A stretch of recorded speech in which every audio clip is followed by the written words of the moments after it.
From taking a deep dive into matters of Chapter 6 of the Constitution, now we shift gears and talk matters construction, getting the right construction and the expectations of the construction industry in the year 2026, because a lot has happened in 2025. So we look forward to what 2026 has to offer. And in studio, on my far left, I'm joined by Nation Okoa, who is a member, Chartered Institute of Arbitrators, and also construction project manager and chairman emeritus, Association of Construction Managers of Kenya. Karibu sana. Thanks, Mike. And also architect Dr. Sylvia Kasanga, fellow of Chartered Institute of Arbitrators and also president of the Architects Alliance, and also a former nominated senator. Karibu sana. Asante sana, Mike. You know, now we get into this conversation. In 2024, the construction industry, there was a slight of a shrinking, but in 2025, there was an increment in terms of growth, and that was supported by investments, renewable energy, even in the housing sector. Now, looking into 2026 now, and I'm going to start with you, Nation, how is the construction industry now positioning itself from your perspective for high output in 2026? Thanks, Mike. I think this year, as you correctly stated, if you look at our cycle of election in the construction sector, which basically mirrors our election usually, we always expect to, by the third year, we always expect some growth, and that was last year.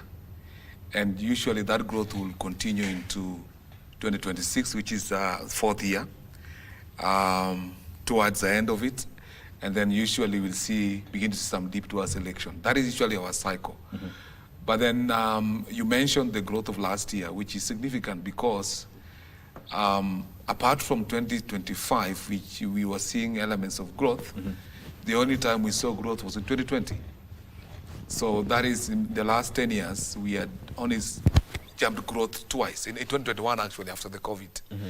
So this year, in my view, we expect a fairly vibrant real estate and construction sector.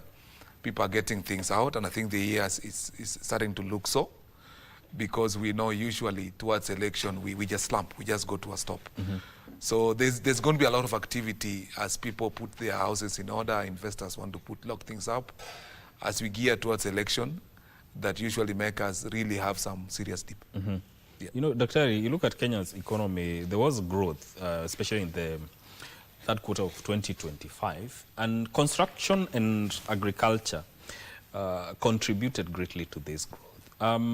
When you look at 2026, is this going to reflect, and from your perspective, what factors are going to drive that growth? First, thank you very much, Mike, for having me here today, and a Happy New Year. I've not been on this platform for a bit of time. Quite over time. Yeah, it's been some time. In fact, I think since the last election, I have not really been present. Yes. Yeah, but I'm glad that you invited me. Welcome back. Although we find ourselves in such difficult circumstances that we have to now discuss and focus on construction matters, because a lot of lives have been lost over the years, actually over a long period of time. Yeah, and the challenge always being the fact that we wait until people die, then we come out and we make all the noise, and then we go back to our lives. Yeah, we are just reactive and not having, real solutions to the challenges. But back to your question, this year, what I have seen on the ground, and it is something that we have to constantly keep discussing. And I know in certain quarters in government, there's a robust conversation going on. The impact of the affordable housing to the private sector, there's a significant impact. And you'll find that a lot of developers who function in that space of affordable housing have slowed down significantly because of the impact of the affordable housing program of the government. And actually now what is happening is conversations with the line ministry to see how they can also give room and also help private developers to also participate in the scheme. So policy-wise, those conversations are going on. But we have seen the impact, we felt it even in our offices, when our developers in the private sector are saying, oh, no, I think we need to hold. And they are a significant employer themselves. They are a significant cog in the wheel of when it comes to this question that you're asking of growth. So until we see that expansion happening by the government to onboard also and give room to the private sector also to play in that space, we are losing a certain, a certain amount of growth in a certain sector in the private sector. And it's really our hope that the government can see that, because the government cannot employ everybody. And especially for the young people, we are really concerned about the young people. The Affordable Housing Program has currently onboarded interns from the construction sector. I know a lot of architects, I speak for architects as the Architects Alliance. So we know there are some who have been onboarded. But we are saying that if this space expanded and we were allowed to also onboard on the private sector, that would also be wonderful for our young people, because we have a lot of young people without jobs out there. We have a lot of young people who are not able to get internship and the requisite, understudy, because architects have to understudy. It's part of our training that we have to understudy under experienced architects as part of our learning. So we hope to see that happen in this year. It's a conversation that is ongoing in the government quarters and with the private sector, that we have to see how the private sector also can be a player in the full scheme of things of the affordable housing, and also help the government to uptake the tax money that is coming out for affordable housing so that it can be better absorbed. Absolutely. Okay. Nation, looking back into 2025, what stood out for you, and how is it going to inform the trajectory that the construction industry is going to take now heading into 2026? Well, I think from my end, significantly, we a bit stabilized material prices. I think that was very key last year. Remember, 2022, 2023, 2024, the effect of, partly effect of the Ukraine war and all that, and steel prices were ridiculous. So last year for me, and that's why if you look at that, the monetary policy report by CBK, you realize towards the end, the last quarter, then there was a growth in the construction and real estate sector. And if you look at it, there's that element of stability of material prices, because in the previous years, well, it was a pendulum. You wake up, manufacturers were releasing price leads nearly every week on price changes. So there was that, there was slight increases, but there was that stability. Again, the finance bill, I think because there was nothing new, it didn't affect much the construction sector in terms of taxation. So that stability that we part of received in last year, you have that element of growth. Because if you look at the construction research sector, one of the issues that we are grappling with a lot, that we've been facing a lot, is the issue of the perpetual cost increase of prices of construction. That has been a big issue. Every year, every cycle, material prices, taxations have been going up. We had stability last year, and I'm not surprised that there's a report that there's some slight increase in growth. And if that continues this year, bar what Senator says, there's an element of the private sector that has been a bystander. That is correct in matters of affordable housing. It's like they've removed themselves and we are looking from afar what's going on. But if we stabilize material costs, we stabilize our taxations, we can predict and is certain in this sector, we will have the growth of last quarter continue in this quarter. Dr. Is it a matter of course correcting for the public sector to work together with the private sector, or is matter of expansion so that everybody can be in that, and so that serious growth can be experienced this year within the construction industry? I think it's more of a policy issue. It's more of a policy issue on how the two can coexist. There's a school of thought that says that government has no business doing private sector work. Okay? So you could say in the school of thought, they will say that government should focus itself on social housing. That is now housing for the people who work for government and for maybe slum upgrading. And they should leave other kinds of affordable housing to the private sector and let the forces of demand and supply, function. And function to allow that competitiveness, to allow more economic growth, more taxpayers to participate and bring more money into the taxpayers' kitty, because it's a pay as you earn, and those are the things that bring money into the taxpayers' kitty. So there's that. It's a policy. It's really truly a policy issue on how the two can coexist. So now that school of thought will tell you, if that was allowed, then you would see a lot more robustness in the private sector. You'd see an expansion of business in that space on the private side, and that means more people are employed, and of course we have more tax being collected from that sector. So truly, it's really just a policy. Is more of a policy issue. But the stabilizing of the prices, he's very right. Yes. And yes, we have seen that happening, which is a good thing. But there are still many other small areas that can be tightened. I think I have sort of lost my thought a little bit there when I was trying to answer you. But I think it is more of a policy situation where the two can coexist, so that we have a robust, also private sector functioning, which I think is a good thing when the private sector is also robust, as opposed to just sitting back and watching. I don't know if I've answered your question. Yes, you have. Yes, you have. Mike, allow me to just underscore what architect is saying. If you look at the construction and real estate sector, we are contributing about 14, 16% to the GDP. Because sometimes when we say there's decline in this sector, and people ask, but there's a lot of affordable housing projects going on, why is it declining? But you have to look at the expanse of this sector.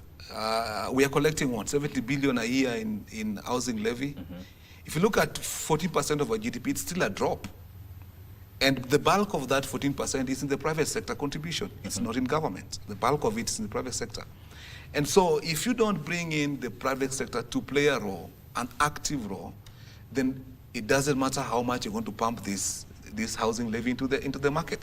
There will be still that drop, because the private sector must be an active participant, because they have the resources, they have the link, they have the system, and the bulk of that contribution is with them. And that's why when Senator says that we must find a way of looping in the private sector, and they cannot be a bystander, and I can tell you that they have been a bystander in all these discussions with the government, so that this year they play an active role that ensure we have a sustained growth. It's the same as the way she was saying about policy, changing policy. Yeah. Yes, let me also pick it again from him. So what he's saying is absolutely correct. And in fact, many times people asked, and I remember when the affordable housing bills were and conversations started, and many people would ask, is it that, when Kenyans want houses, and many times Kenyan wants houses, everyone, it's our culture to own a home.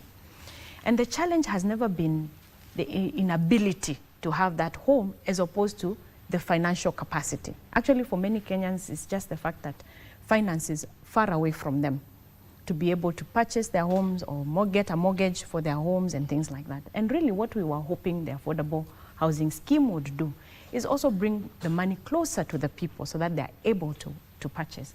And if that had happened, then you would find that the private sector also becomes a key player. So you're made a player, and what the government does now with the money that they have ring-fenced is find means and ways of Kenyans to access that money to buy the homes. And that loop would have now been sufficiently completed, and there would have been robustness in the market, allowing the market, again I repeat, the supply and demand forces to work. So right now there's a bit of distortion in that the government is now doing all that work. Yes. And the private sector is sitting to watch. And it's something we are hoping, as the conversations go, we can begin to see a shift in the policy space to onboard a lot of the private sector. So that then the market can go back into the vibrancy that we are hoping it can have. Looking at finance institutions, Nation, what do you think is their role in as far as this growth that we're talking about is to be achieved? And from your perspective, are they enabling this growth, or just managing risks conservatively?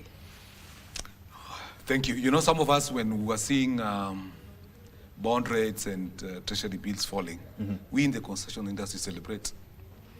Because when the government is one of the biggest borrowers, when you have, for example, an administration with an appetite for local borrowing, then no institution is financing private sector, including real estate, because government is a safer borrower, and they will be inclined to borrow to the government.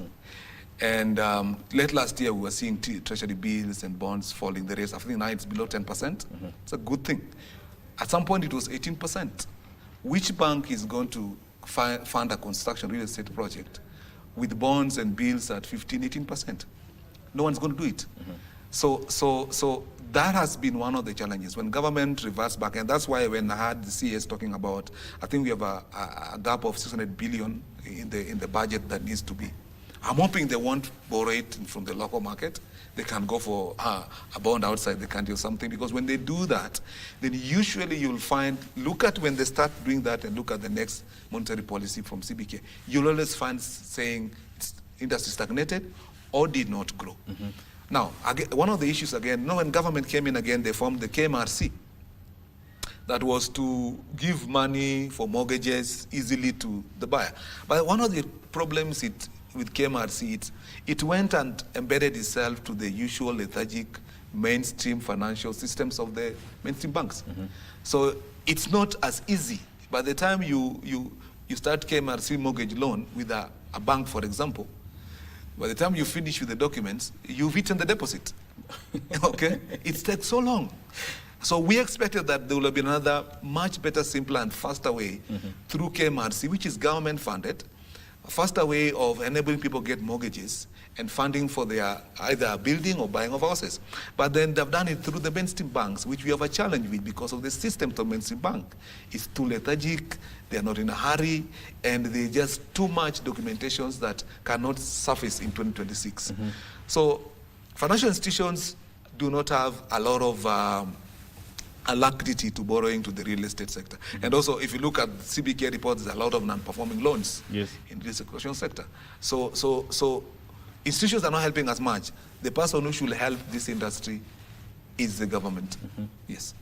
Oh, all right. You know, we cannot talk about construction and looking into the year without even touching on technology. What role is it going to play, especially when it comes to how projects are delivered now going forward? Oh, we are celebrating technology. Yeah, we are celebrating technology. And when we are training and mentoring the young ones, we are telling them they have come into the market when it is really significantly changing because of technology and AI. And all of us actually have no choice. We have to capacity build around matters technology and AI. And you see, as always in Africa, we have to leapfrog. I always say we have to leapfrog because you find countries like China and others are way ahead when it comes to technology. I mean, you see their constructions are on another, they're on another level because of technology, expertise and all that. AI is driving everything into a new space, a new way of doing things, transforming how people execute their things and even how the consumers of our services are approaching us. Everything is changing now and we are forced, without a doubt, to upskill ourselves and very fast. Upskill ourselves and very fast. So we have all these new technology programs plus AI that is making things more effective and easier, actually from where we sit now as consultants. Managing projects these days, and he will talk about that because he's in that space of project management. But even as architects, we do also manage projects. It's coming, we are really welcoming AI, for instance, the apps that are coming in, all the things that help you think faster, organize better. We are absolutely celebrating it. For us in the design space, AI is transforming how we do our work. And again, we are forced to upskill very fast. We are training constantly on the new programs and the use of AI to help us, do better every day. So it's a space we absolutely celebrate. For the contractors on site as well, they're not being left behind. New methods of construction, new methods of execution. Even contractors themselves, those who are ready to capacity build, there's a lot that they can adopt that is part of the new technologies to help with their works. And another thing, of course, we celebrate with technology, communication, and AI, our modern world, is that these days you learn also from others while you're still on your desk. You don't have to really travel to China or to the UK or somewhere to figure out how certain things are done, because everything now is being done through virtually. So you connect with other consultants, you connect with other builders, you connect with material suppliers virtually, and you're able to execute. And then you're able to import, whether it's materials and things like that, you import readily. I mean, we have to celebrate technology, we have to celebrate communication. And, woe to the person who's not taking this space seriously, because we are already living in the world of tomorrow. Technically, we are living in that world of tomorrow that we used to see in movies. It is actually happening today. Some parts of the world are moving on faster. So we are forced to also join. And you see, Africa and the beauty of Africa and why everybody's, the entire globe is now focused on Africa is because this is the frontier. It's no longer even the next frontier. This is it. This is where everything will happen in Africa. This is where the resources are. This is where the young population is. This is where people of capacity are going to come from. This is where people of work, young people who have the capacity to work, they are coming from Africa. Everyone is looking to Africa for everything globally today. So everyone has to, upskill with the technology and with the AI. We cannot be left behind. I really love to celebrate the fact that the Africa Continental Free Trade Agreement has now been, signed by quite a number of African countries. And the conversations now going on in those spaces are how do we truly collapse our borders and do trade within Africa that then should bring all the benefits back to Africa, and we can really build Africa to where it is supposed to go. I mean, I celebrate that. I celebrate that. And I keep telling all the spaces where I speak, especially young people, you must prepare yourself for what is happening today in Africa, for where Africa wants to go. You must capacity build, because what the Western world and the Eastern world is doing is they want to come here, because they are probably more technical advanced than us, they have more technology than us, and come and do here. But we need to also upscale, and upscale fast, because this is our space, these are our resources, and we have to manage them. Yeah, we have to be the ones to do these jobs with time. So the upscaling and the capacity building must be done on real time and fast enough. So I celebrate technology, and Kenyans must celebrate technology and must be ready, with skill sets, to be able to participate competitively globally. Yeah. Will it enhance the role of the construction industry as one of the major sources of employment, especially for young people? Thank you, Mike. So if you look at technology, I think you need to first put context into it. Yes. In the construction and real estate space, and probably it's not bespoke to us in this sector. This is it's a global thing, but we are slightly behind. I've said it in this platform here before that it is said that construction is only second to hunting in terms of digital adoption. We are very slow. We are in a very stubbornly fractured, rigid, and highly fragmented sector. We don't change easily.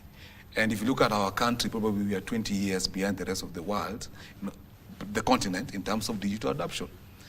And I think the private sector is slightly ahead. Look at the public sector. You drive around, you find people with mattocks digging roads, whether repairing potholes with their hands, okay? 2026.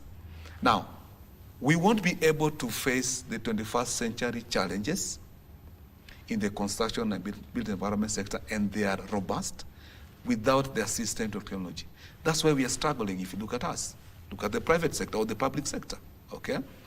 Cost overruns and project delays, which is synonymous with almost everything. But if you look at the foreign contractors, they're meeting these things. Why? They're on technology, we are not. So technology is here to assist us, but we are very slow. We are lagging behind other sector. And yet, this is a solution to the employment. This is a solution to the sustained growth that we require. This is a solution to facing the challenges we have to overcome in this century. And it's not technology at the industry level. It starts with the training. Look at our learning institutions. They are learning institutions. Okay? I've always made this joke that lecturers' books are turning yellow. They are same notes for early 2000 taught to the same engineer of 2026. Yeah. Okay? We are training the consultant the same way. So when they come to the private practice, then you have to play catch up with training them as they come. They ought to be prepared properly, add in training, and be technology ready. Okay? So number 3 is the cost of technology, which we need to address. It's a bit expensive, some of these technologies, for us to use in this sector. So most of the people will put them off. So we need to have a policy again you're going back to government, of how do we make them affordable to assist us execute project properly, because we have limited resources, and this century requires us to go in, go out. You know, I was in December, I was in the village. You see how a classroom CDF project is executed in 2025 with the robust technology you have. You can weep. We are so much behind. Yes. So to answer you, it is the answer to the increased employment. It is the answer to effective delivery of project. But the private sector is trying, the public is lagging behind. All right. You know, when we come back, we're looking at the opportunities that portend, that 2026 portends within the construction industry. Stay with us.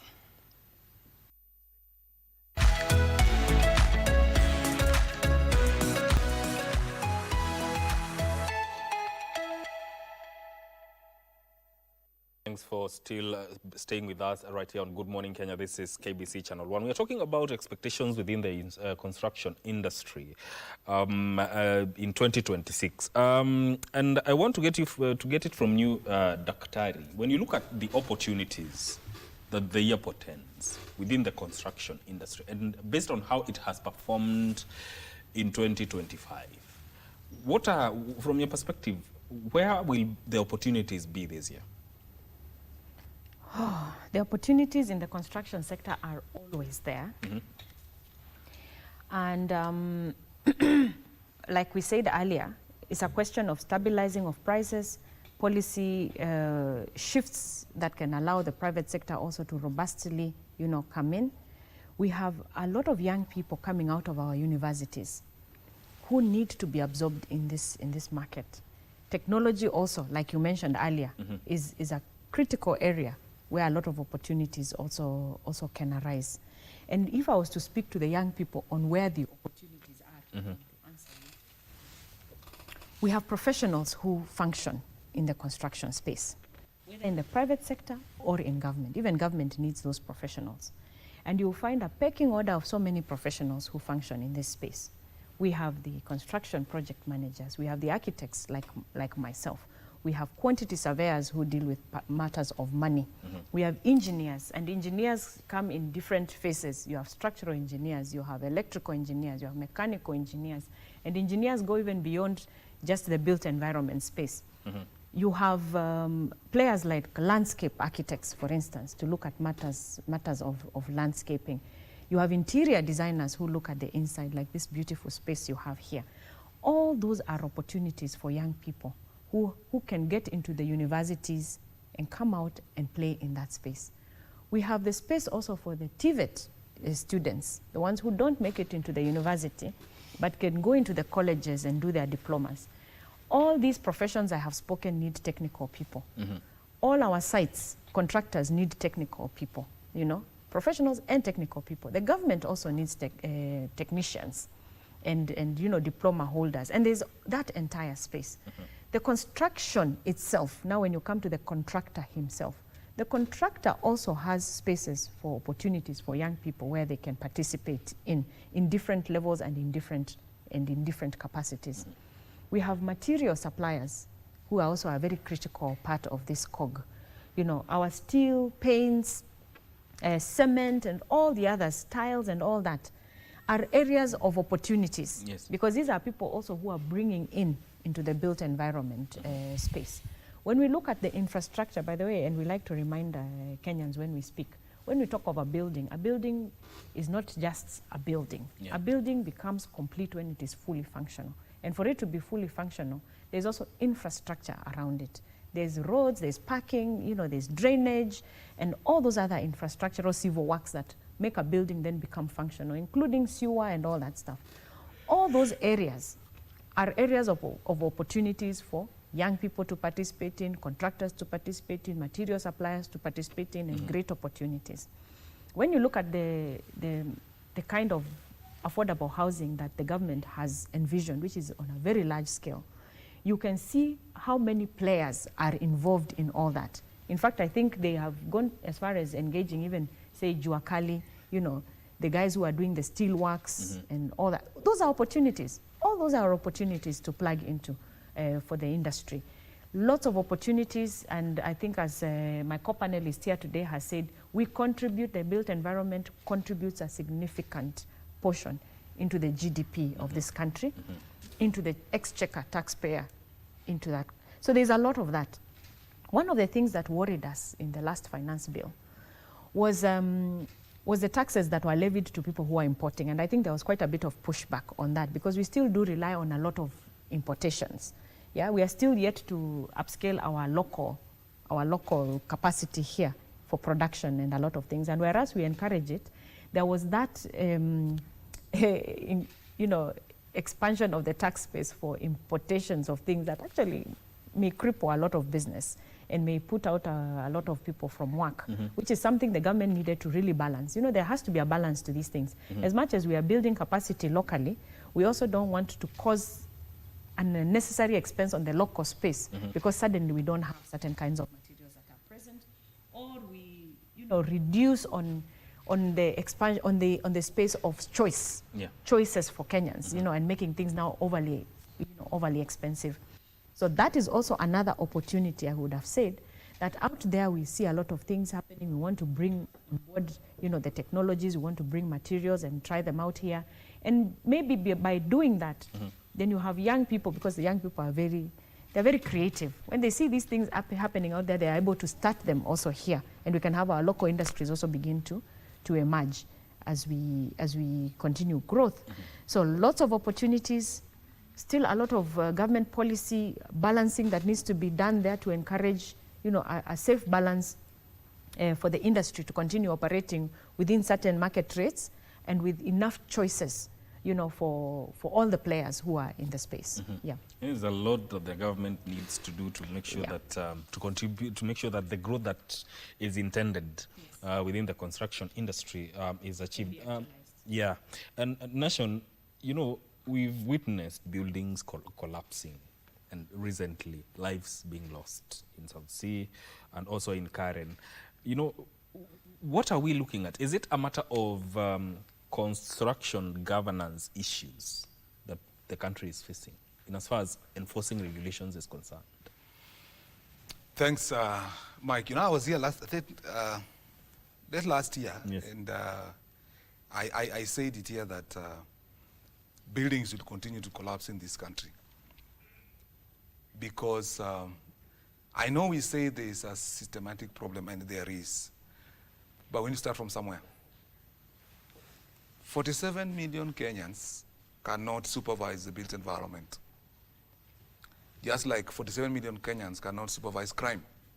We delegated those functions to specific authorities and agencies to supervise on our behalf. Now, we have bad eggs amongst us. We have professionals that are bad. We have developers. We have contractors. We have everyone in the built environment that are bad eggs. Just like any sector, it's not bespoke to us. Just like any sector, we have bad eggs amongst us. The onus is on the authorities to ensure those bad eggs do not have their way in terms of shortcuts in the built environment. If Nation is being driven by greed and want to do shortcuts in its development, the authorities need to make sure that I do not have my way. Because sometimes we are pushing this narrative sometimes that no, professionals have a way.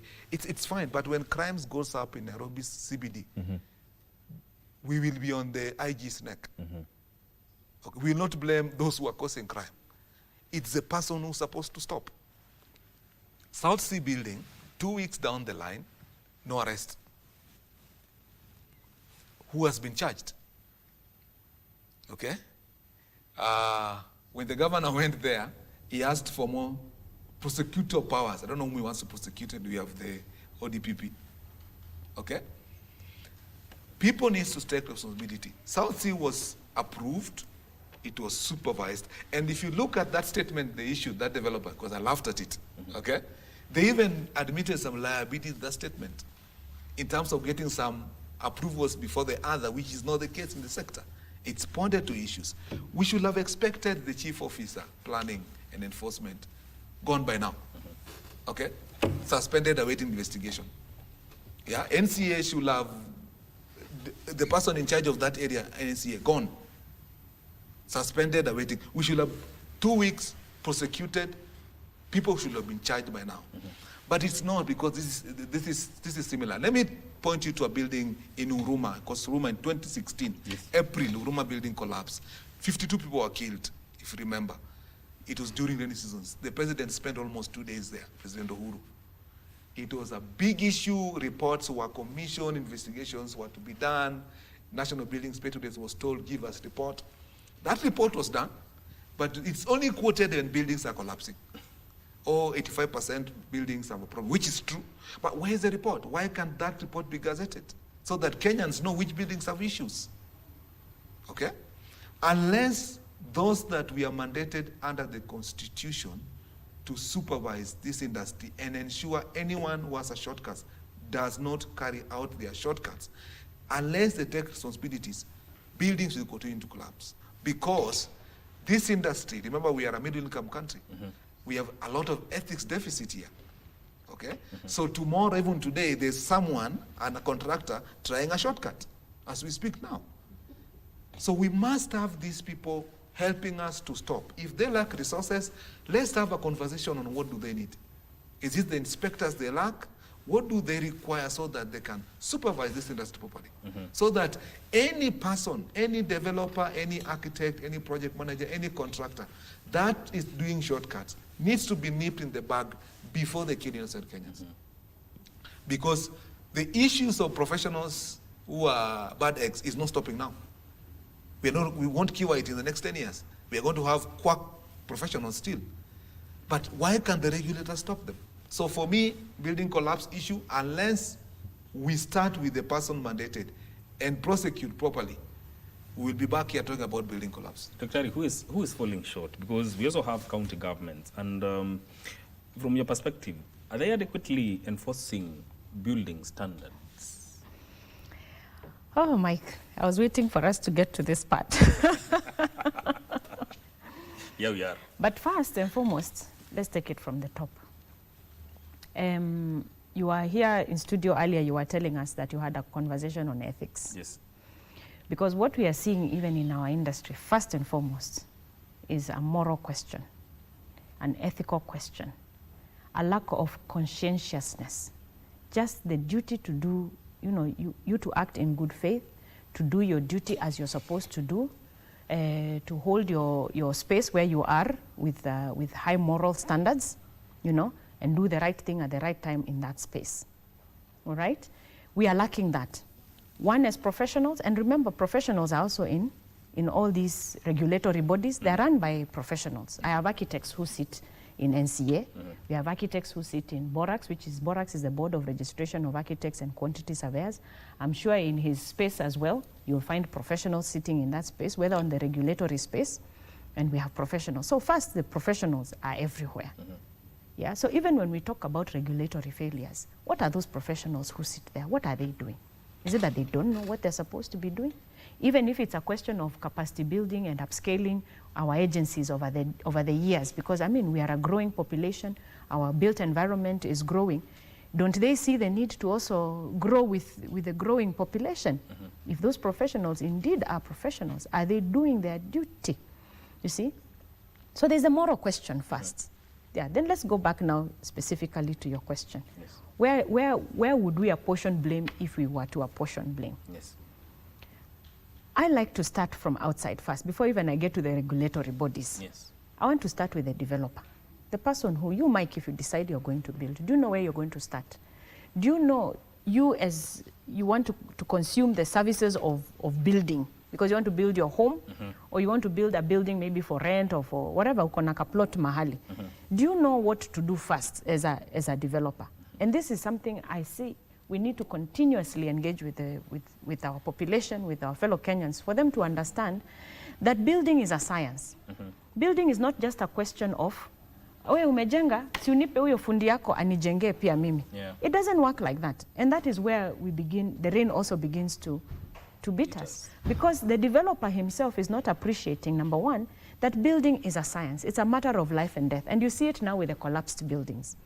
You cannot take shortcuts as a developer. You must engage the right professionals. And there are the channels of getting those right professionals. They're there.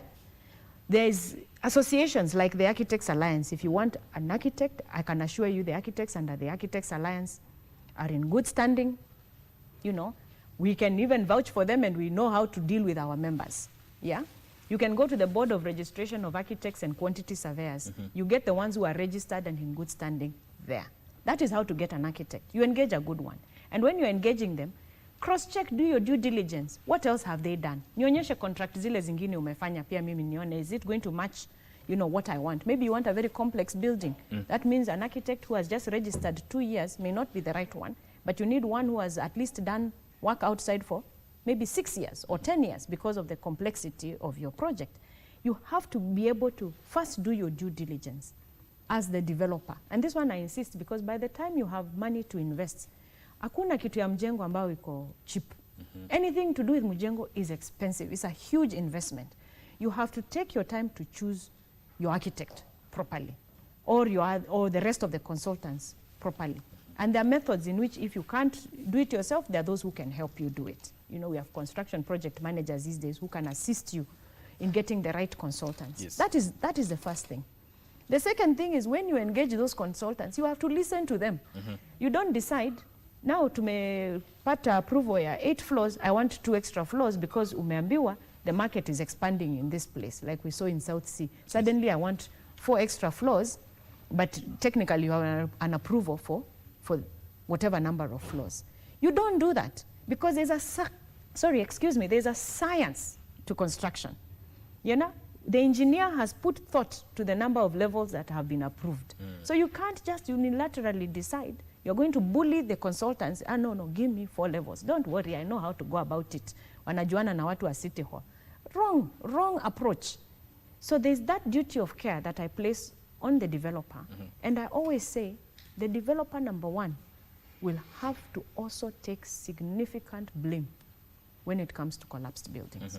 For their lack of due diligence, for those who are bullying consultants, especially young consultants, you bully them, you pay them little because you know how desperate everybody is in the market today.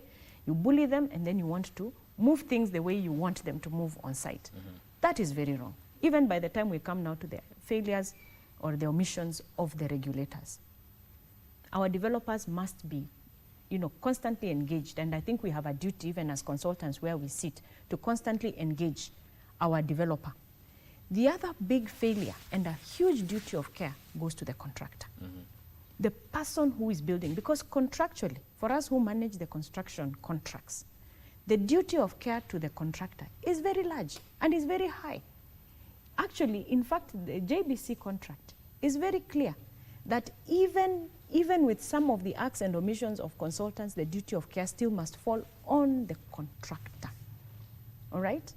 Now, who is the contractor? Or what is a contractor is a question we have asked NCA. And we are happily, as the Architects Alliance, going to engage with NCA so that we can begin to see how do we really manage this space that is called the contractors. Today, anybody can be a contractor. You have been in the journalist space. Today, ukitaka kuwa contractor, whether it is not very difficult kwenda kupata license huko NCA. As a journalist, it is not very difficult.